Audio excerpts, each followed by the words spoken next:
The unwritten rules of Facebook. It cut all of our ad costs by over 70%. How do you want to be able to take in all of this data that's around us? Some of these campaigns have done up to $20 million in sales. I think this is going to be the future for the next 10 years.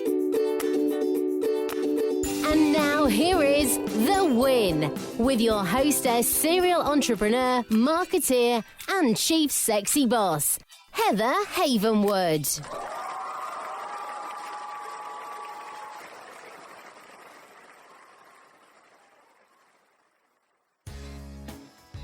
Our whole world revolves around our smartphones now. You know, they say we look at our phones on an average of 150 times a day or more. Look, if you're a small business and want to grow, you need to reach people where they're looking the most. Their smartphones. So text the word START to 72,000 now to learn more from our friends at Mobit, or go to heatherhavenwood.com/Mobit. Again, text the word START to 72,000 now. Hi, everyone. Welcome to The Win with Heather Havenwood. And this is The Win with Heather Havenwood. I focus on entrepreneurship and helping you make the most out of your life on entrepreneurship, making money, having fun, and doing what you love. So today I have someone super awesome on the line today. So listen up. And her name is Tilde. Tilde, are you there? Yes, I'm here. Thank you for having me. Yeah, sure. Now, what I love about you is she's a Texas girl. So right there, you should love her. Right there. Done. Okay, we're in the interview right there. You have a company called Womanars. I'm going to let you talk about that, but I just, you're the chief visionary officer of Womanars, an organization that empowers and equips women to live their best lives. And, we're sitting here right now, it's December of 2016, moving into 2017. And I just think right now, women, especially in business, this is the year of women. I just know that 2017 is the year of woman. I really believe that. So tell us about womanars.com. So the vision for Womanars was actually birthed out of trauma, believe it or not. Most things are, right? Like birth is. I get that. So it turns something bad into something great, right? Yeah. That's the vision. So, but I went through a pretty traumatic divorce back in 2005 and, had been married for over 14 years, been together for 16, and it came out of the blue, kind of sideswiped me, something I didn't expect. So in August of 2005, he up and left me for somebody else. And it really left me, asking myself the proverbial questions that a lot of us seem to be asking ourselves now is, who am I? What am I going to do with the second half of my life that has more meaning? And what do I want my legacy to be? What am I really passionate about? All those questions that kind of happen for us, that find ourselves in one form of transition, life transition or another. It really forced me to start thinking about all those questions. And at the same time, I was going online trying to find ways to protect myself, going through a divorce, trying to find an attorney, a CPA. I mean, we had commingled every part of our life. So from finances, we had a business together, we had real estate together. So it was just everything, right? Wow. And so he had gone a little rogue and started changing passwords. And so there was a lot of stuff going on along with all the emotional baggage that I was having to deal with during that time frame. And I found it really hard to find the information that I could trust online. And it's not to say that it's not there, but it was just taking a lot of time to find it, right? Yeah.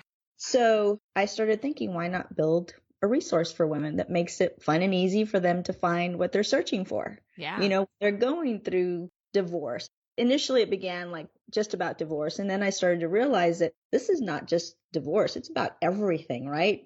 All those different topics that I was actually needing help with. So when I realized that I've always been passionate about empowering women and girls, I went through a traumatic childhood from the time I was 5 till I was about 12. Well, I was sexually molested from 5 to 12 and had to work through a lot of anger, fear, and shame in my early 20s. And so it was a combination for me of my faith and also changing my mindset and retraining my brain is what I like to call it, right? And going from fear, anger, and shame to faith, hope, and love. Yeah. Thank you for sharing your story with that. And I find it weird. I'm totally throwing you guys under the bus right now, guys. If you're listening, I'm just going to throw you under the bus. Just hang out. So I find, the social dynamic is when men in their 40s, the midlife crisis, right? They get a younger chick and a Corvette, right?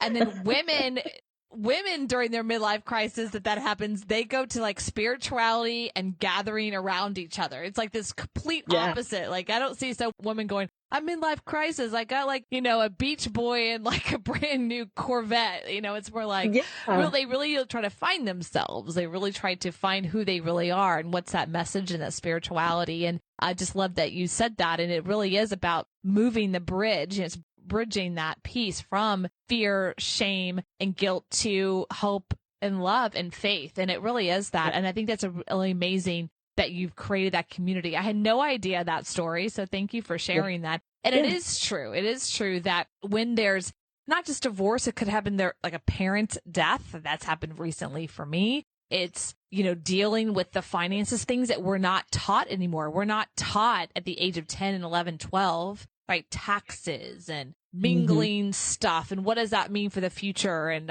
all these different aspects that are really so important, especially when we're older. So, I just love the fact that you're able to create that community. So what are you doing now with that? That was 2005, right? What's happening now with that? What's your vision now? So the vision was always really huge, right? So I always saw video as a huge part of building this platform. Yeah. And I saw both inspiration and educational videos playing a part. And I saw this interaction that was happening between, the instructor and the audience and how the audience would be able to interact with each other. And I mean, obviously this was right when video was just really coming out. And I think YouTube was just gaining popularity in 2005, 2006-ish. So what I was seeing it was a vision, right? I was envisioning something that wasn't even out there yet. For me, every time that I talked to somebody, it was like somebody would punch me in the gut because it would cost millions of dollars to build this thing, right? The technology was definitely not there. And so I really sat on it for a while too, out of fear, because I thought there's no way I'm ever going to be able to do this. I was working full time at an airline, Southwest Airlines, as an aircraft dispatcher. And even though I had already done women's empowerment classes and courses, in my early 20s and 30s, this was something totally different, and it wasn't just a business. Like we had brick and mortar businesses then as well, but this was an online component that I wasn't really familiar with or knew nothing about. So for me, it was a lot of research that I started to do, and finally having the courage to ask my friends and family what they thought about my crazy idea, and everybody's like, build it. It's a great idea. There's nothing out there like it. So, in 2008, I finally got the courage to ask my CPA, who was a serial entrepreneur as well. I really respected her opinion. So I asked her and I said, hey, what about this idea? And she's like, oh, I love it. Have you heard of webinars? I said, no, I've never heard of webinars. And she says, go home, research it. She says, I think that's what you're referring to. And this was in 2008, mind you. So I'm driving home on my way back to downtown Dallas, and I'm looking at the Dallas skyline, and I'm repeating webinars, because it's such a weird term at that time, right? Yeah. And so all of a sudden, boom, I get this download, and I hear womanars. And I got chills from the top of my head to the bottoms of my feet. And I thought, oh my gosh, I got to go home and buy that domain name, right? And so that's the first thing I did when I got home, bought the domain name and made sure nobody else had it, and then researched webinars. And it was very similar to what I wanted, except that I always envisioned both inspiration and education, videos. You say that here says, you inspire and educate women of all ages around the world to define their dreams, create a roadmap, and build their strength through true collaboration. So, through that process, it's really in webinars. I was doing webinars back in 2006 and 7. So I totally get that. And now it's womanars. And thank you for sharing how cool that is. You got to download womanars. I can just imagine you're like on I-75 or 35 through downtown. You're like, oh my God, I got to pull over, I got to get my app out to buy the domain. I'm just kidding. That's how I am. I did that this last Thanksgiving. For some reason, I was getting all these kinds of crazy downloads, and I'm over there just like, buy, go daddy. So I completely get that. So if I was going to Womanars today, and that's WOMANARS.com, what is the vision of it now, right? If I go there now, what do I get? What you get right now is some free inspirational videos. Yeah. And then you can also opt in to watch some of our master classes. So once you opt in, then you're put into the system, and it's a free membership basically, where you can you'll get notified of free live masterclasses that we hold. And then we offer those on demand. You'll also get, if you're a member, then you also get discounts to future events. Like in May, we're going to have our very first Womanars International Conference right here in Dallas before we go anywhere else. We're also going to be having our first retreat late 2017. So you get notified of those, and you also get special discounts to those live events that we'll be holding. Awesome. So when's the first event, 2017? Do you have a date and time? And is it in Dallas? It's actually May 20th in Dallas. Yeah. Nice. Congratulations. Your first event? Well, I've had many events but not at this scale. So This will be our first really major, because we're calling it an international conference, because we are going to be inviting and have invited speakers from all over the world. And also, just because we want everybody to come, and is welcome to come from all over. So, and my travels have really helped me to do that, and to have those connections around the world where we can actually pull from those resources. Yeah, no, that's true. So real quick, we're going to take a quick break.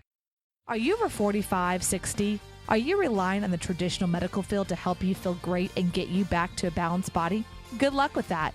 At e2lab.com, Dr. Don Salio got sick of people complaining about bloating, inflammation, and feeling sluggish. He has created unique, potent, and powerful non-pharmaceutical supplements to help the body rebalance, detox, and get back to being healthy.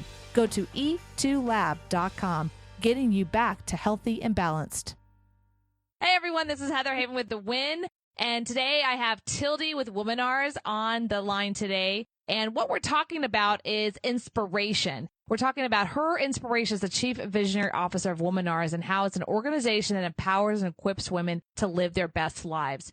So I have a question for you, Tilde. In 2017, you're going to have an event coming up in Dallas. You got a book coming out or anything fun like that? I'm just curious. I don't even know the answer you're going to say. I actually do. I've been sweet. working on this. I've been working on this book, and I have a publisher friend of mine, Tammy Kling, who has graciously offered to publish it once it's done. So I'm definitely going to take her up on that. But I've been working on it, and it's called Removing the Masks and going from anger, fear, and shame to faith, hope, and love. So it basically chronicles the story, but it's also going to be a workbook and, helping people to overcome their own anger, fear, and shame if they are suffering through any sort of traumas, especially sexual abuse or sexual traumas. I think it'll be really helpful because so many women, when you still have 1 in 3 women that are reported to be sexually assaulted or sexually abused in their lifetime, that's still too high. And that's way too many women that are probably still carrying a lot of that baggage with them and not being able to move forward into living that, happy and powerful life that we're meant to live. Right. Do you find that really holds back specifically females with business and life? Yes, definitely. Yeah. And why I is think that? It's a huge self-esteem downer. Okay. There's no way to actually be truly confident and self-assured when you're carrying that kind of baggage around. Yeah.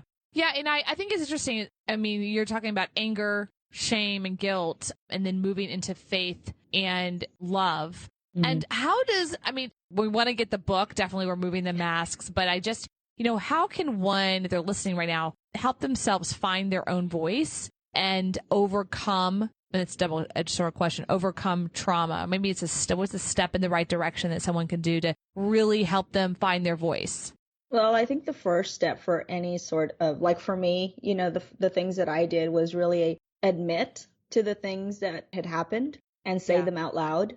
Therapy was a huge, huge component for me when I finally agreed to, or found a therapist, because I did try therapy when I was younger. It just wasn't the right therapist. Right. And I think that's key, right, is to find the right therapist and to actually talk to somebody that's a professional about, if you did experience a trauma like that. And I think admitting it is the first thing. And then the biggest step for me was to forgive myself. It was easier to forgive the predators than it was to forgive myself. And I think that's where that shame comes in. When people ask you, why didn't you tell? Well, hello, I was 5 years old, and when somebody's threatening to hurt your family, I was of the personality that I wasn't going to say anything. I would rather burden the blows than tell anyone.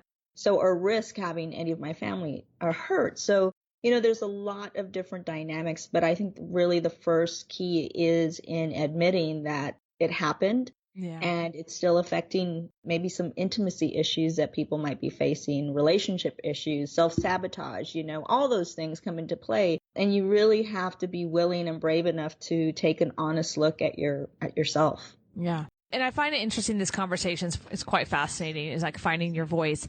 And someone said to me once that with trauma, could be PTSD, right? Could be any kind of trauma, that could hinder you as a person to make money, right? To really be out there on a full level. Can you speak to that at all? Like if you found for yourself or other people that you know and girlfriends? Well, I believe that you either operate out of love or fear. So if you're not operating out of love, then you're definitely operating on a fear. And if those traumas, whatever the case may be, and you're still living in that fear, there's no way that you can then think of abundance, right? Because you're always going to be afraid of something. And that's where that self-sabotage comes in, right? And some people might not even know that they're doing it, but they find themselves in the same situation, working their butts off, and then nothing happening. That's when you really have to be self-aware and be able to examine the things that you're doing and not doing, or maybe the things that you're saying to yourself, not out loud, but, in your head, that have to change a little bit. So there's a lot of different things to look at when you've gone through a trauma. But I really believe that if you just ask yourself, am I acting or speaking out of love or fear? And I've heard before, I mean, I'm definitely not a Buddha person. I can't like throw off some like really amazing quote from him, but I will say I have heard that before in somewhere, it's in the Bible or Buddha, right? It's like, where are you coming from? And fear cannot be in a place where love is, and love cannot be in a place where fear is.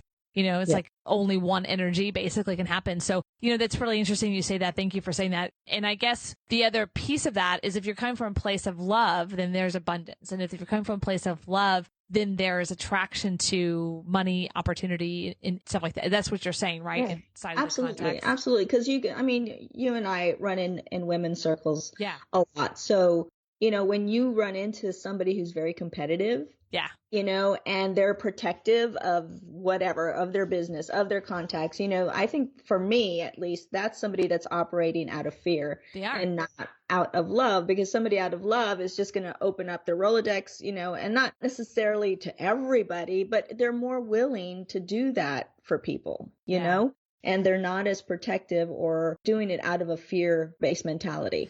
Yeah, that's so true. I was like that. I've always been very competitive. And it wasn't until like a couple of years ago that I saw that shift. And the more I'm they call it moving the free line, is the more I share and give and give and give and give and give, the more people are attracted to what I'm sharing and what's happening, And so now, I've done a ton of interviews myself, and I give as much as I possibly can. The interview I give when I'm spoke at your masterclass, I try to give I give it all. Here, I just give it, here's a kitchen sink, because I think that adding such amount of value, I get something out of it. It might not be in the moment, but it's like somewhere down the road, I will get whatever. So that was a big shift for me. And I was taught at a young age, competitiveness, you shouldn't share. I was taught that. It was a taught behavior. And so I had to unlearn that behavior pattern, and had to actually give and give and give and give and give. So that's really interesting. So one more break, we're going to move into talking about the collaboration. I love the collaboration and the importance of we, not me. And I think the power of women in there. Be the boss of your life. You're listening to The Win with Heather Havenwood. Are you a business owner that has a website but not tech savvy? Do you feel like a hostage to your web guy? The better question is, do you have a money funnel so people come to your page and give you money while you sleep? No? Then go watch free video at heathermakesyoumoney.com. Imagine having a money site, not a website, for your self-published book, e-commerce products, local practitioners like chiropractors or lawyers. Get a money site, not a website. Go watch free video at heathermakesyoumoney.com. Okay, we're back. It's always a lot of fun when I say that. We're back. We're back with The Win. You are learning about entrepreneurship. That's what this whole thing is about. So we are listening to Tilde. Tilde is with womanars.com. You can go check her out, womanars.com. And we're talking about tons of different things about how Tilde has been using her personal story of transformation to connect with her audience and to motivate them to change their own lives. She's got a very unique ability to share the transformation power of faith and positive psychology and to deliver actionable and specific strategies that yield tangible, measurable results for those wanting to make the change in their lives. And so we've been talking a lot of different things, and I want to move into collaboration, the importance of we, not me. And tell us, what is it like to be running a women's organization? Because I can see from your background, you haven't always been in, let's say, women-dominated situations, right? So military, counterintelligence, counterterrorism, all this kind of interesting things. So what is it like to be part of and the head of a women organization in collaboration? That's a great question, because I really grew up, and I say grew up in a loose sense, but in the military. So I was in the Army for 4 years, and I had my best mentors were while I was in the military, and they were male mentors. And they pushed me, and they really helped me to be comfortable in my own skin and to believe in myself and to do things that scared me, basically. Yeah. And so being in a man's world, I guess, if you could call the military a man's world, I think it was a good old boys network when I was in there. But being comfortable with that and being comfortable being the only woman in a room, it instilled a lot of confidence in myself. I mean, I was 19 till I was 23 while I was in the military. So I got to do some really cool stuff and push myself to the limits while I was there. So taking that mentality and then, fast forward in 2005, and then also being in the airline industry, which is male dominated as well, right? There was maybe 2,000 aircraft dispatchers, 2,000 to 3,000 aircraft dispatchers around the world, and less than 10% were women. So I didn't know that. The dispatchers, they're the one in the towers, right? No. Aircraft dispatchers are basically, how NASA has control center? Yeah. So we are control center for the airline, and without our signature and the captain's signature, the flight doesn't go anywhere. So we have to agree on the fuel, mechanical issues. If there's anything that happens in the air, we're the ones that they're in communication with. So, it's a male-dominated industry. So I was talking to a lot of guys. Yeah. And so coming then and starting my own business that is, primarily women, I found it really interesting to see the dynamics that were played, because guys don't really play the domino game, like who's better than who, or who's got the more contacts, or who am I going to let into my circle? They don't have those little cliques. And so it was really interesting to then come into the networking world and to see women who were a little bit more, cliquish like that. And not to say that all of them were. I just don't think that women realize what they're doing a lot of times. I don't think, can I speak to that for just a second? So I completely agree. I mean, I have stories, but I really agree with that. I don't know where it comes from. I've looked at different things psychology-wise or sociology-wise, where that comes from at a young age. But I think they don't know what they are doing. I don't think they know they're stabbing people in what I call their sisters in the back, sisters meaning other women. I've had experience recently in the last 2 months where I was called upon to be on this women's panel, this big women's event here in Austin. And the last minute, they canceled it. Well, they canceled me. Sorry. They canceled me. Okay. Not the program. And their response was, well, we saw on your resume that you have a business that teaches men how to date women. And I'm like, well, yeah, I don't cover that up. It's been there since the beginning. We've been talking for like 6 weeks. And I really was an inquiry, and I started to ask them questions, and they're like, well, we don't think that's appropriate. And I'm like, so let me explain this to you ladies, that I teach men how to deal with you, because you guys are conniving. And this is what I'm talking about. You just pointed out exactly what I'm talking about, why I talk to men about how to deal with you. You just pointed out exactly why. And I'm like, I'm not going to cover it up. I'm not going to try to sit here and go, oh, I don't do that. It's because it's really important.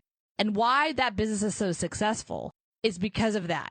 I teach men how to deal with the backstabbing that women do and the conniving. Like, why do they don't understand it. The guys are over there going, I don't gotta. So I really teach men how to deal with women in their lives, moms, sisters, daughters. Because nowadays it used to be a men would go to work and their secretary was pretty much the only female they dealt with. But now they go to work and their boss is female or their counterpart is female. Their associate is female. right? Or their boss's boss 3 times up is female. They don't know how to deal with that, And so I just, my response to that organization was, you just killed a sister in the back. In fact, the thing that you're out there as a woman organization saying, you're saying we want to empower women. You just killed off one of your own sisters. Yeah. Right? So I think it's interesting. And once I pointed it out to her over a period of few emails in a loving way, she came back with like, well, was it me? But I just really got that. I don't even think they're aware they're doing it. Because if they really thought it through, like our organization's up to empowering women in the world, why would we kill off a sister? Right? Let's figure out why she's doing what she's doing and seeing if it really empowers us. Because at the end of the day, I figure if I empower one man to understand us, I've empowered like 6 women. Because I'm sure there's like 6 women he deals with on an everyday basis, right? So going back to what you said, the collaboration. So that's a big shift. And this is my question to you. My big shift is you go from a lot of men talking to men all the time. And I completely relate because that's been my business. Did you like it? Did you enjoy it? Was that kind of weird for you? Was that like new for you? What'd you think of that? I had to learn. So I was really fortunate that I found some women who took me under their wing and mentored me. Because obviously I had never done this before. I mean, I had led women's ministries and I had been doing classes and courses, but it was primarily in church, right? So now coming into the business world and starting my own business, it was a whole other networking group.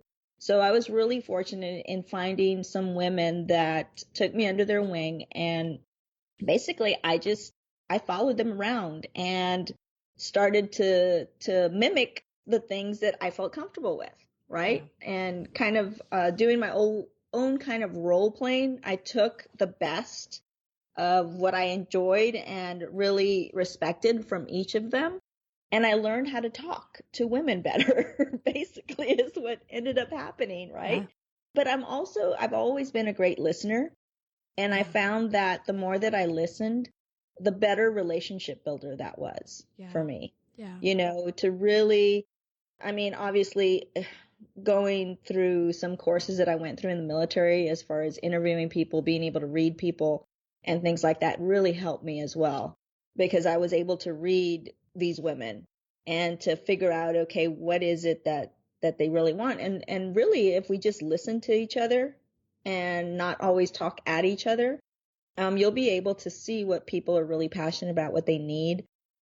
And so that's one of the strengths that I found I had is in building those relationships is just to listen. Yeah, to really listen and be there for them. And figure out how I can help them. That was a big one. Yeah, that's interesting. And I think that more that I feel, now this is me making this up, I feel that 2017 is going to be the year of the woman. I really believe that because I think there's a huge shift happening, specifically women in entrepreneurship and businesses and owning businesses and really stepping up. I think they're ready for it. I think what's going to take is for us to collaborate, as you said, collaborate and not, I'm a Southern woman. So it's like, what was that Southern like? Ha! And then like stab each other in the back. There's a lot of sayings about that, Southern women, but it's something that we need to empower each other is the key piece. It's really about empowering each other and less about competing with each other. Right. And we often say that, right? And I've said this in other talks that I've given, is that a lot of people talk about collaborating, but most people don't know how to do it. Yeah, that's true. We're not taught how to collaborate. Yeah. Well, we're taught to say it, but like, going back to your point, I really believe that the future belongs to those of us who are willing to collaborate, both in business and in life. And so I see 2017 as the greatest opportunity for women who are collaborators, and willing to greet each other with open arms instead of, backstabbing, hands across the chest. Yeah. Well, hands across the chest, not willing to give, and to go into networking events with a give instead of an ask. Yeah. That's sort of the opposite of what we're all taught, is go in knowing what to ask.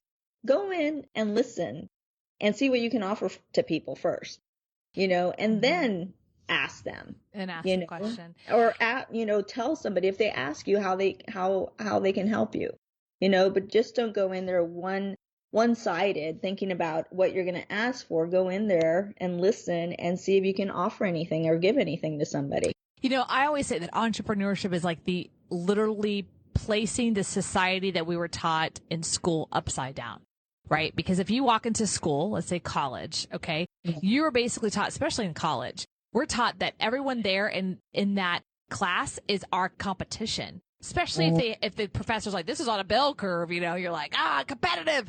So, it breeds competition. Like this person next to you, to the left of you. And I had one of those professors. They go, look to the person to the right of you, look to the left of you. They're probably not going to be there. You're like, oh my God, competition, So it breeds competition. It doesn't breed collaboration. And then every now and then you get the professor or the college course or whatever course, and they would say, we're going to break you in groups. And the whole course is about the group project. And everyone would be like, oh. Yeah.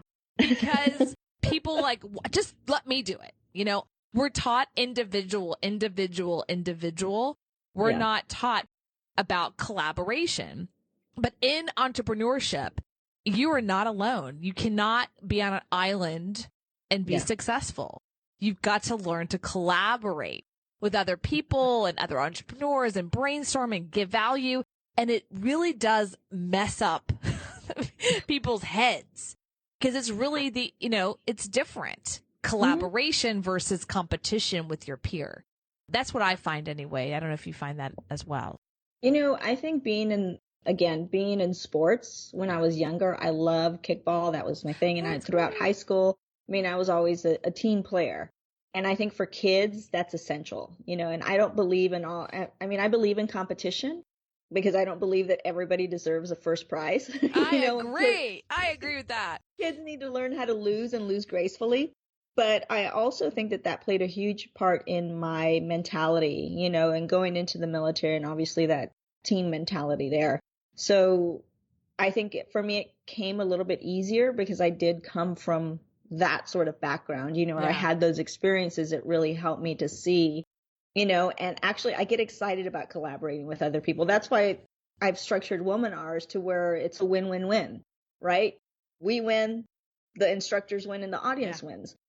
Because of that collaboration and being able to lead by example, basically, I love it. And you're absolutely correct. And I love what you're doing with Womanars. I'm a masterclass teacher at Womanars. I want everyone to go check Tilde out at womanars.com. I spell it for you. WOMANARS.com. You can also check her out at Twitter, Womanars, as well as Facebook, Womanars. Tilde, thank you so much for being here. And thank you for being on the Win. And I just really want to acknowledge you for everything you're doing for women, the collaborating and creating, empowering women to really live their best lives.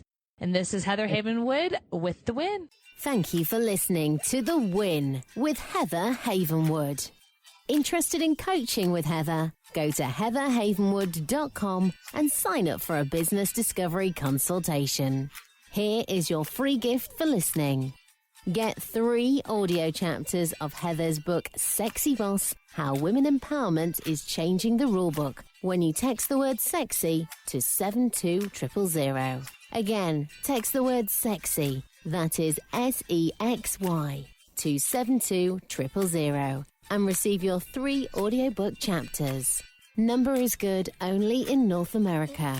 For outside the USA, text sexy to +1 323 457 2288. Text sexy to +1 323 457 2288. Long distance charges may apply. Heather wants to hear from you. Questions you want answered on the show. Comments, interview requests. Email media@sexybossinc.com or leave a private voicemail. 51 Boss is me. Again, the number is 512-677-4763. Check out all of Heather's sites. heatherhavenwood.com, sexybossinc.com, e2lab.com, datingtriggers.com. This is a Sexy Boss Wrap. This podcast is a copyright of Havenwood Worldwide, LLC.